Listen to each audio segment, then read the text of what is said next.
It had many names: Byzantium, New Rome, Constantinopolis.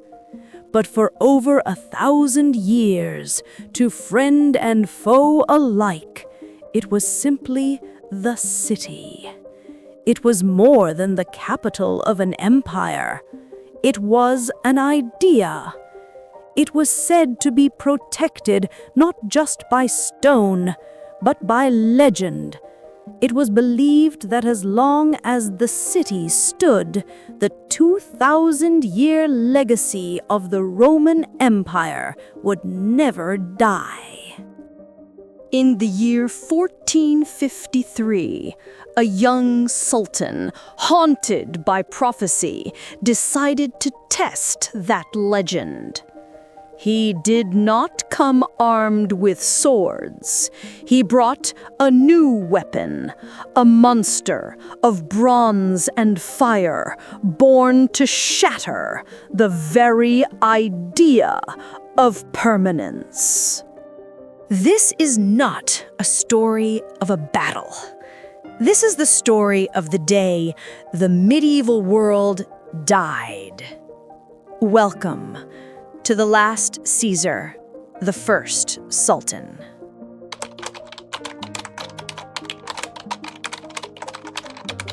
Imagine you're standing in a vast forge where the air is hot as hell and the acrid smell of burning metal fills your nostrils. This is no place for forging church bells or bronze statues of kings. No, this is the birthplace of the monster you just heard, a weapon forged from fire and greed. Its name, Basilica, and its sole purpose is to kill the city. We begin not within the fabled walls of Constantinople, but in a much darker place. Adrianople, 1452. This is the capital of the Ottoman Empire, a city seething with military secrets. In a massive, filthy, and suffocating cannon foundry, a large bearded man, drenched in sweat, is shouting orders. He is Orban, an Hungarian engineer, a master of metal and destruction. Orban is not a warrior, he is an artisan, but his art is death. He has just poured tons of molten bronze into a colossal clay mold, more than 8 meters long. The air shudders with the pounding of hammers, the roar of bellows, and the screams of dozens of apprentices. This is no ordinary cannon. This is a monster. 27 feet long, weighing tons, capable of firing a 600-kilogram stone ball over a mile. And it was forged to pierce the thickest walls in the world. He shouted, his voice hoarse from the smoke and heat. "More! Pour more! Keep the bellows steady!" His voice was near hysterical, slamming his fist on a wooden crate as sweat poured down his face. He continued to roar. "If the air gets in, the bronze will crack. It must be perfect. Perfect, do you hear? This is not a cannon, it is the key to paradise."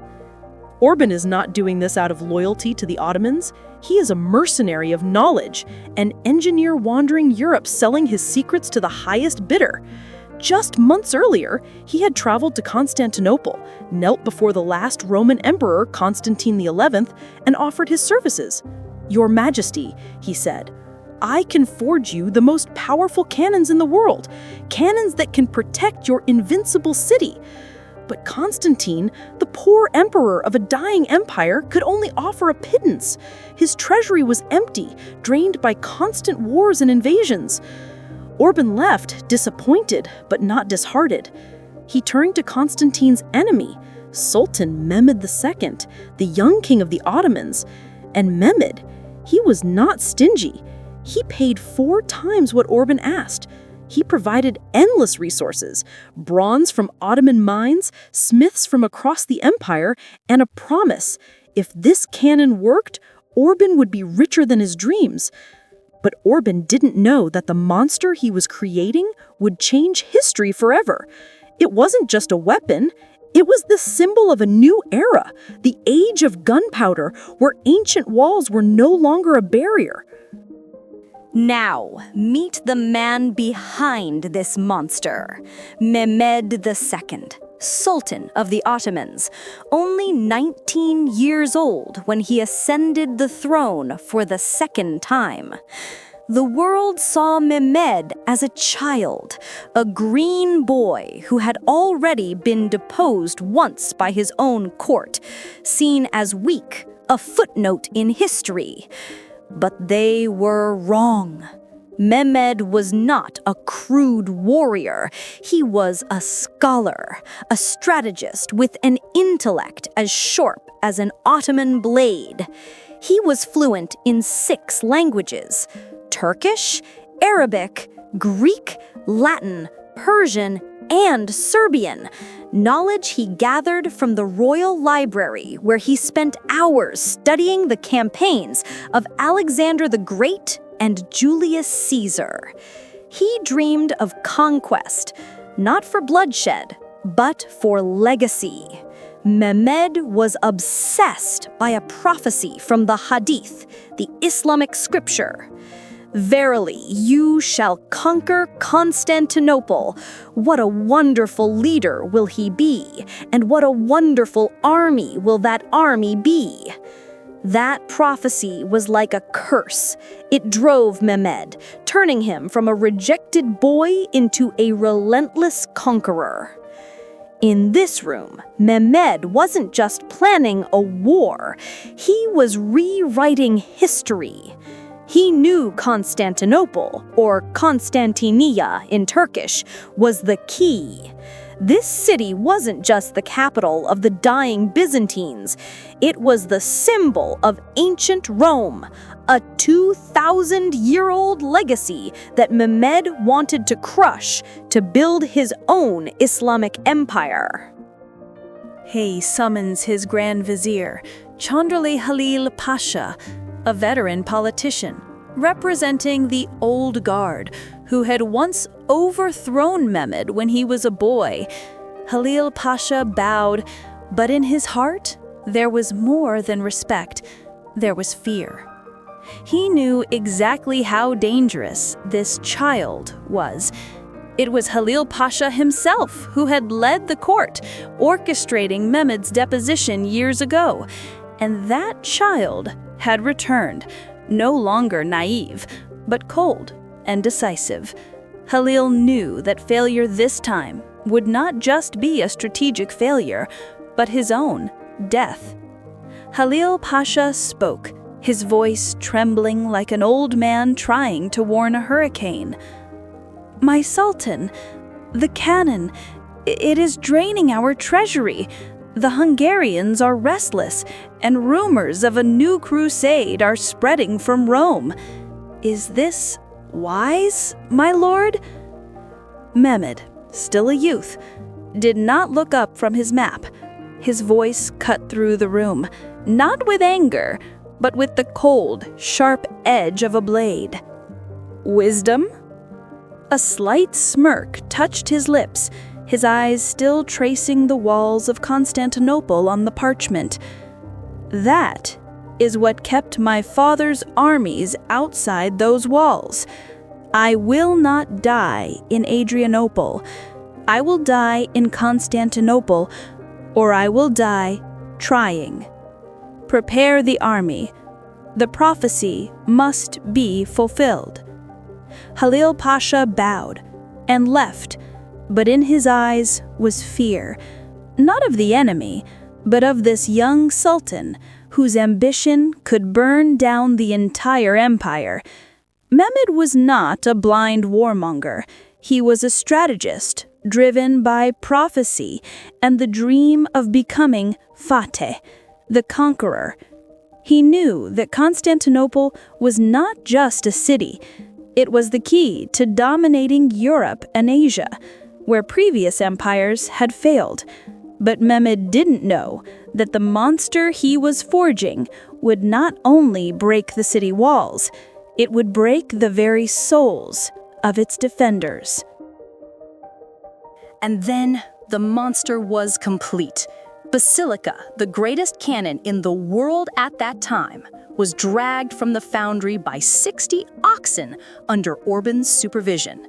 It was as long as a dragon, as heavy as a small tower, and ready to be tested. Mehmed stood at a distance, his eyes gleaming, as Orban signaled to light the fuse.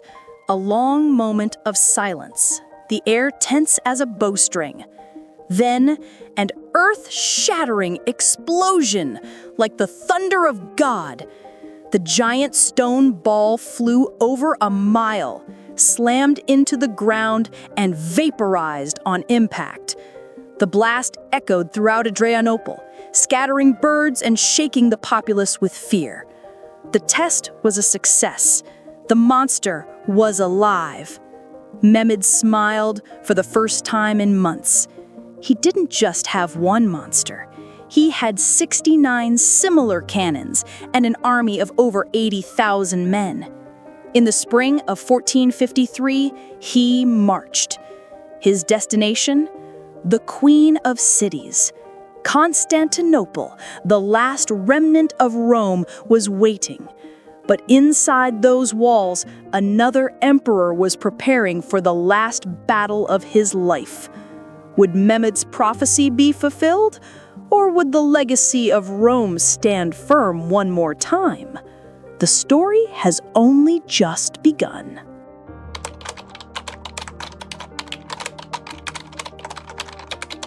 From the burning forges of Adrianople, we now move to another place, a city that was once the center of the world, but was now just a ghost of itself. Constantinople, the Queen of Cities, in the year 1453. Imagine you are standing on the legendary Theodosian walls, massive stone structures over 12 meters high, stretching 14 miles, which had protected the city through countless invasions.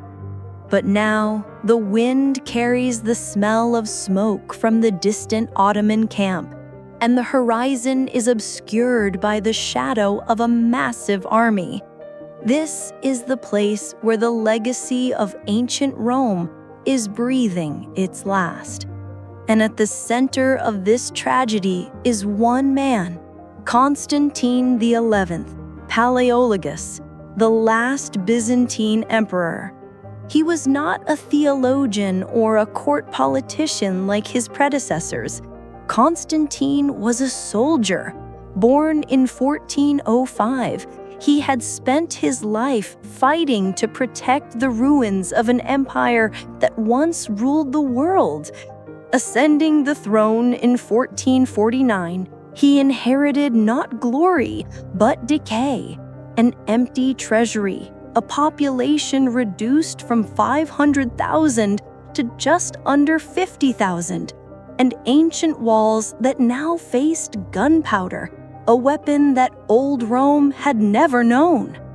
Look there, Constantine XI, 48 years old, standing on the Theodosian walls, not in splendid imperial robes, but in the simple armor of a common soldier. He was not a lavish king. He was a soldier who had fought in the Morea against the Ottomans, and now he was the heir to a ghost. The Roman Empire was now just a city, and that city was dying. The ancient palaces were now crumbling. The once bustling squares were empty, and the people whispered of the apocalypse. From these walls, Constantine could see Mehmed's army, over 80,000 men, with giant cannons like Basilica glinting in the sun. He knew this wasn't just a siege. This was the end of 2,000 years of Roman history. But Constantine did not tremble. He was a warrior who had steadfastly refused the terms of surrender that Mehmed offered, preferring to die as a soldier than to live in exile as a coward. And now he was ready to die to protect the legacy of his ancestors. This city was once the center of civilization. Libraries holding ancient Greek knowledge, magnificent churches like the Hagia Sophia with its domes soaring like the heavens, and bustling markets with goods from India to England. But now it was a living museum of decay. Famine was rampant, disease plagued the streets, and religious faith was divided. Constantine had pleaded for help from Catholic Europe, but the price was terrible. He had to unite his Orthodox Church with Rome, a union the people saw as heresy, a betrayal of their ancestral faith. Notaras spoke, his voice booming with contempt and anger. The people spit on the priests who pray for the Pope. They say, better the Sultan's turban in the city than the Catholic cardinal's hat. Your Majesty has sold our souls to the West for empty promises. Europe will not come to save us. They only want us to kneel. Constantine slammed his fist on the marble table, his voice strained with frustration. And will the Sultan's turban spare your churches? Will it spare your children? We have no choice. We must hold out until help arrives. If not, all is lost, not just the city, but the legacy of Rome. Notaras bowed, but in his eyes was deep resentment. He was not a coward. He would fight to the end, but this division weakened the city's spirit. Constantine knew that his plea to Europe had come at too high a price. His people were divided, and aid from Venice or Genoa was just a vague promise. The city now had only about 7,000 soldiers to defend 14 miles of walls against 80,000 Ottomans. The odds weren't just bad, they were impossible. But then a miracle happened. Not a massive crusading army, but one man. Giovanni Giustiniani Longo, a Genoese nobleman, a famed mercenary, an expert in siege defense. He came not for God or Rome, but for glory and for Constantine's promise. If they won, Giustiniani would receive the island of Lemnos as his reward.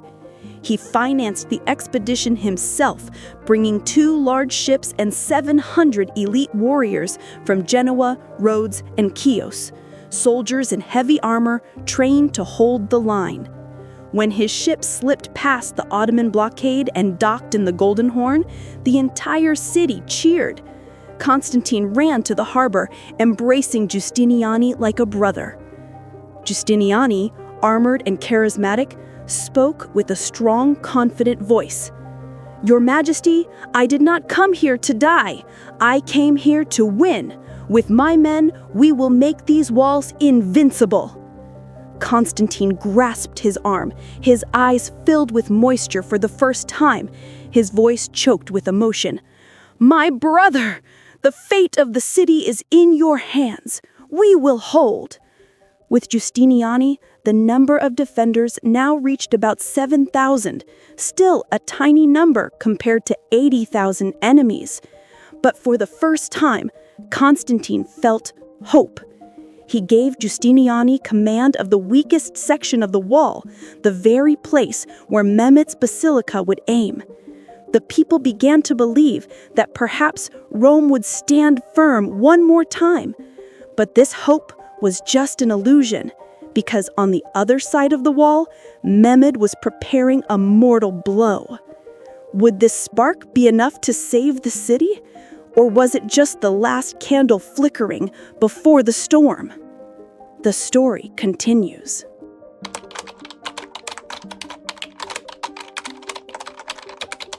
The fragile hope from Giustiniani's arrival still flickered within the city, but now the storm had arrived. April 6, 1453, Mehmed II gave the order to fire. The siege of Constantinople had officially begun. From the Theodosian walls, Constantine and the people could hear the mournful blast of Ottoman horns echoing from the enemy camp like a death sentence. This was no ordinary siege. This was the first time the 1,000-year-old walls, structures that had withstood invaders from Persians to Arabs, had to face the power of gunpowder. Mehmed didn't just bring 80,000 troops, he brought 69 massive cannons, including Basilica, the monster Orban had forged, and their power would make the whole world tremble. Imagine you are standing next to Constantine on the wall, your ears deafened by the wind and the anxious whispers of the people. Mehmed, from his command tent, gives the signal, and hell erupts. 69 cannons, including Basilica, fire at once. The sound is deafening, like the thunder of Zeus striking the earth, shaking the entire city. Basilica alone fires 6 times a day, each explosion like an earthquake, shattering walls meters thick into dust. The Ottoman soldiers cheer, while inside the city the people scream in terror. Women and children flee to the churches, begging God for protection. Black smoke covers the horizon, and the pungent smell of gunpowder spreads like the breath of a demon. The bombardment drags on, day after day, relentlessly. The Basilica, the 27-foot-long monster, fires 600-kilogram stone balls over a mile, punching through layers of stone that previous generations could never have imagined breaking. Constantine and Giustiniani do not sit idle. At night, when the cannons fall silent, they mobilize everyone, soldiers, civilians, even women and children, to rush out and repair the walls with rubble, wood, and anything they can find. Their hands are bloody, their backs bent with exhaustion, but they work under the flickering torchlight, knowing that every stone is a barrier between life and death. Mehmed watches from a distance, his face cold. He knows this isn't just about destroying a wall, it's about destroying the enemy's spirit. On April 18th, Mehmed believes the wall is weak. Large gaps, like mortal wounds, have appeared after weeks of bombardment.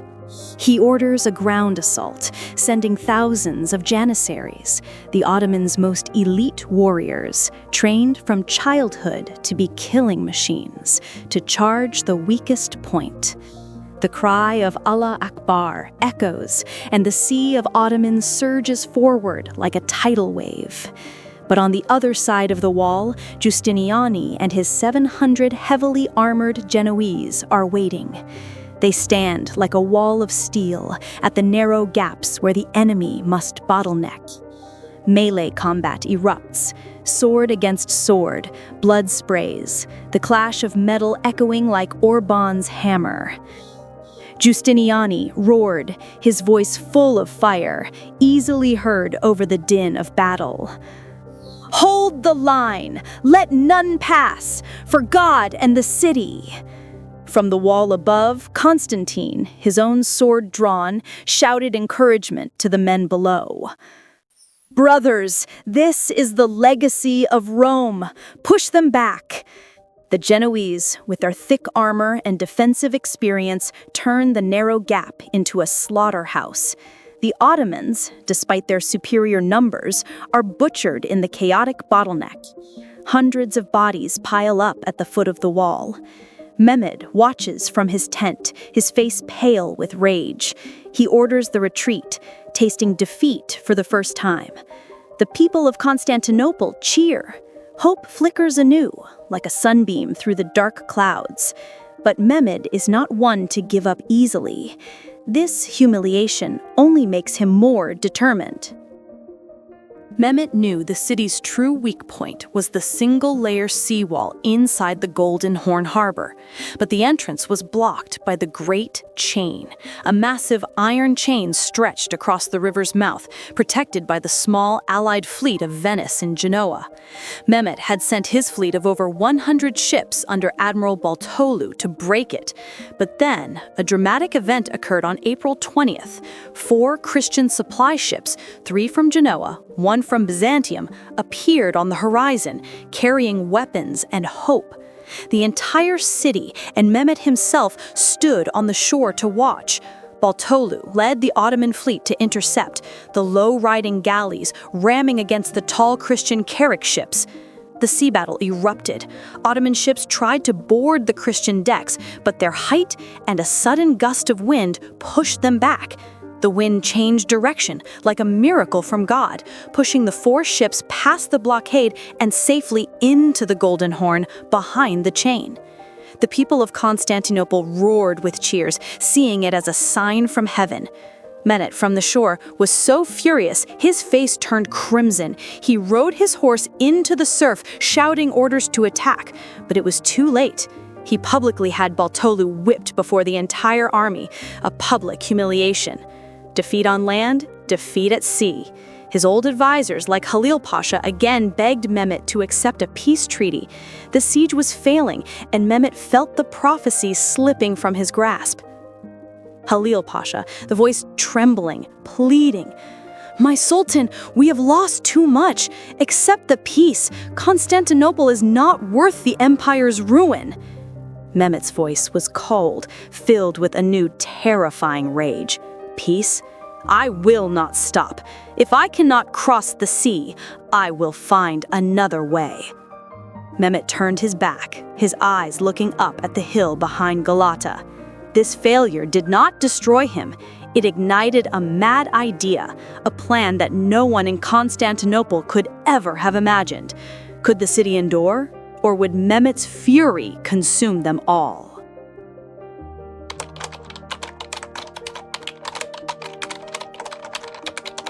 The dual defeats on land and sea had pushed Mehmed II to the brink. The young sultan, promised glory by prophecy, now faced the risk of collapse. But from that humiliation, a mad idea was born, a logistical fantasy that would change the course of the siege. On April 21st, 1453, Mehmed looked up at the hill behind Galata, the neutral Genoese colony, and saw not an obstacle, but an opportunity. The great chain blocking the Golden Horn was still strong, but Mehmed decided not to go through it, but around it, not on the sea, but on land, by dragging his entire fleet over the mountain. This wasn't just strategy, it was a mortal psychological blow, turning Constantinople's flickering hope into deep despair. Imagine you are with Mehmed on that hill, the cold night wind whipping your face. He looks down at the Golden Horn, Constantinople's safe harbor, where the small allied fleet is anchored behind the massive iron chain. Baltolu had failed to break it, and Mehmed knew the single-layer seawall inside was the fatal weak point. But how to get past it? His advisors whispered of peace, but Mehmed, with his mind sharp from the books of Alexander and Caesar, conceived an impossible idea: drag the ships over the mountain. The idea was so insane, it was initially dismissed as impossible, hauling 70 heavy warships over a 200-foot-high hill in the dark without being detected. Mehmed pointed at the hill, his face lit by the moonlight. His viziers looked at him like he was a madman. Halil Pasha, the man who had once deposed him, now trembled at this ambition. The plan required thousands of men, oxen, and unprecedented engineering, paving a road of greased logs for the ships to slide on. But Mehmed did not flinch. The defeat at sea had turned him into a wounded predator, willing to do anything to fulfill the prophecy. One vizier spoke, his voice confused and trembling. "Over, my sultan. That is the Para Hill. We cannot. Ships do not fly." Mehmed's voice was cold and ambitious, cutting through the night air. "Not fly. Drag. If we cannot pass the chain on the sea, we will drag the fleet over the mountain. Prepare the men and the timber. Tonight, we make history." The viziers bowed, but in their hearts they knew this wasn't just strategy. It was the madness of a young sultan pushed to his limit. Mehmed gave the order to prepare. Thousands of workers were summoned. Wood from the nearby forest was hastily cut, and grease from the camp kitchens was smeared on the logs to help the ship slide. On the night of April 21st, 22nd, under thick darkness, the plan began. Imagine you were in that crowd. Thousands of Ottoman workers, oxen, and janissaries working in tense silence. They laid a temporary road of greased logs, several miles long, over the rough, hilly terrain. 70 warships, galleys dozens of meters long, weighing tons, were pulled up the 200-foot hill by ropes than manpower. The sound of creaking wood, groaning oxen, and weary grunts echoed, but Mehmed had thought of everything. To mask the noise, he ordered his cannons, including Basilica, to fire relentlessly on the main land wall. The thunderous explosions drowned out all sound from behind Galata, leading the guards of Constantinople to think it was just another night of ordinary bombardment.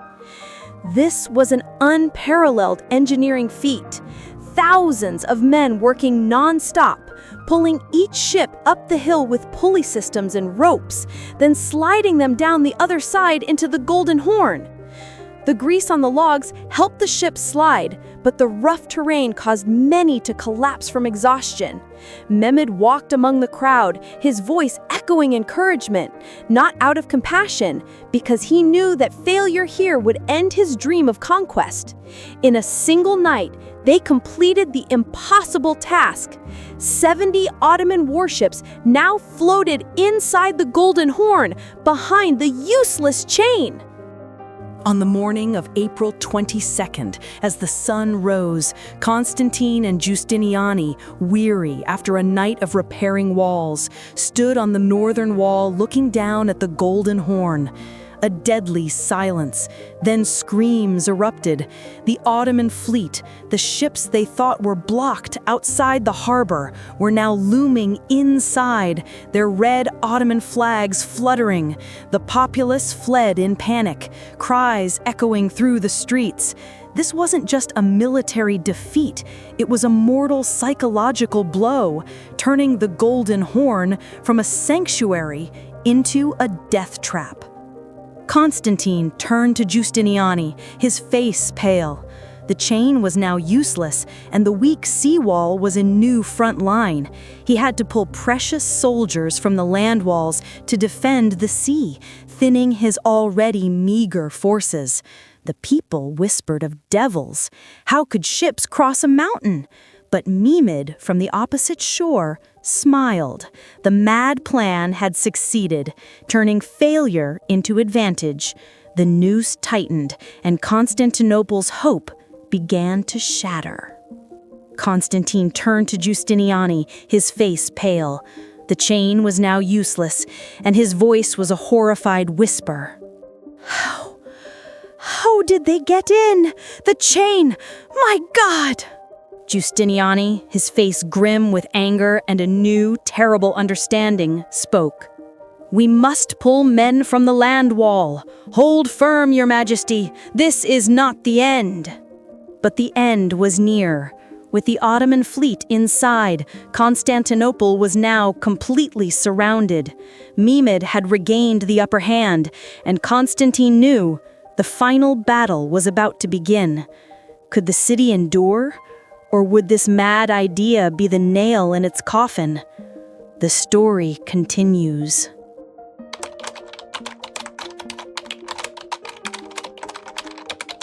The Nemes had tightened. Hope shattered beneath the dawn of despair. With the Ottoman fleet inside the Golden Horn, Constantinople was now completely surrounded. No escape, no relief. On May 28, 1453, Mehmed offered a final proposal: surrender in exchange for their lives.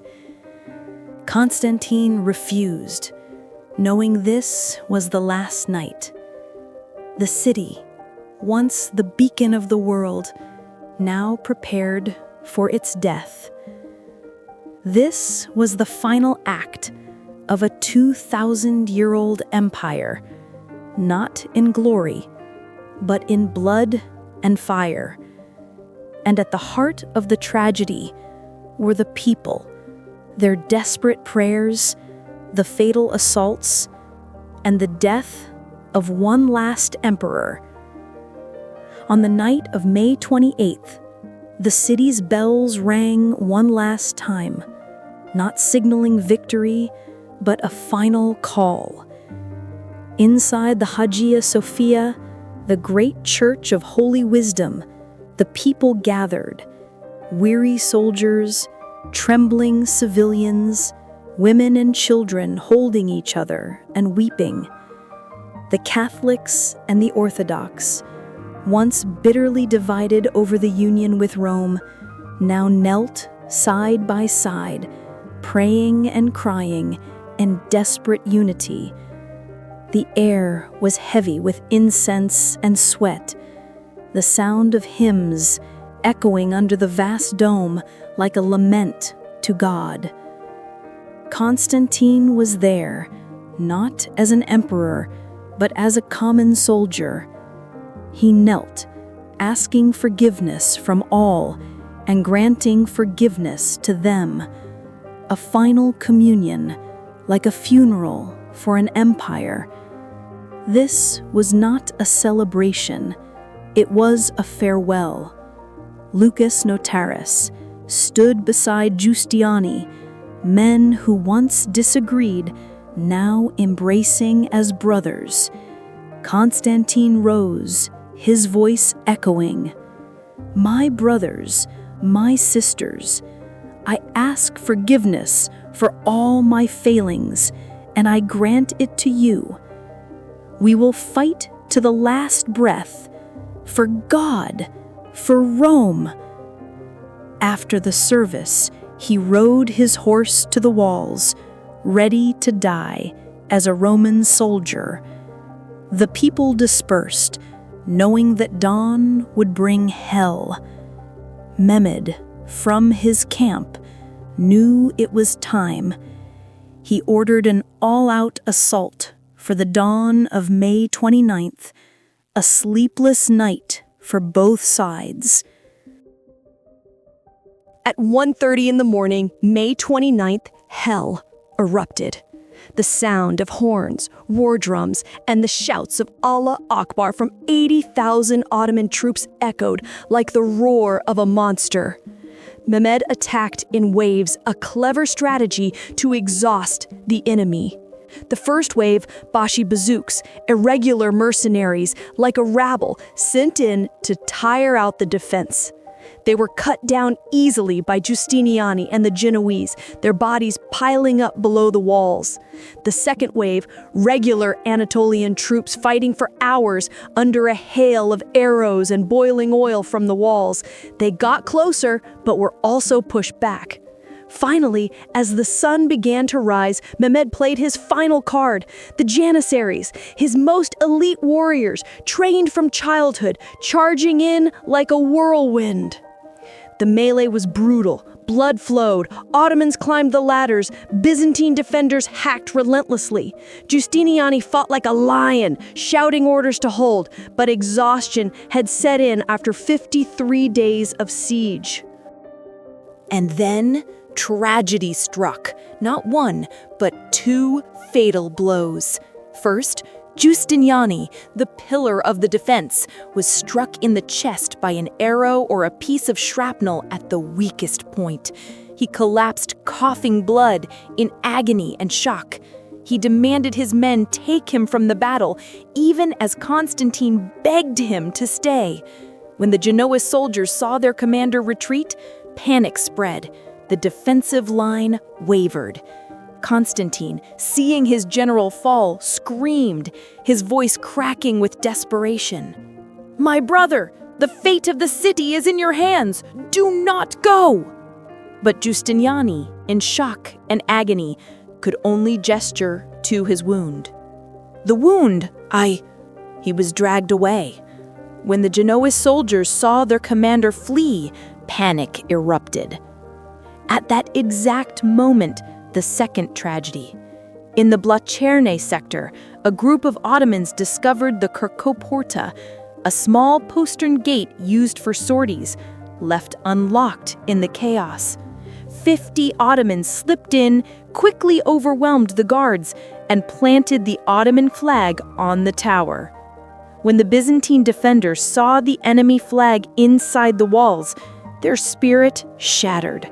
They thought the city had fallen. Constantine saw the Ottoman banners. He knew all was lost. He tore off his purple imperial regalia, not wanting to die as a king, but as a common soldier. With his last loyal men, he drew his sword and charged into the sea of janissaries, hacking until his last breath.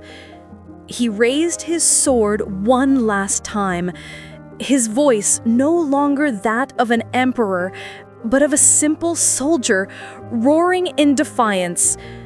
"The city is fallen, but I am not. For Rome!"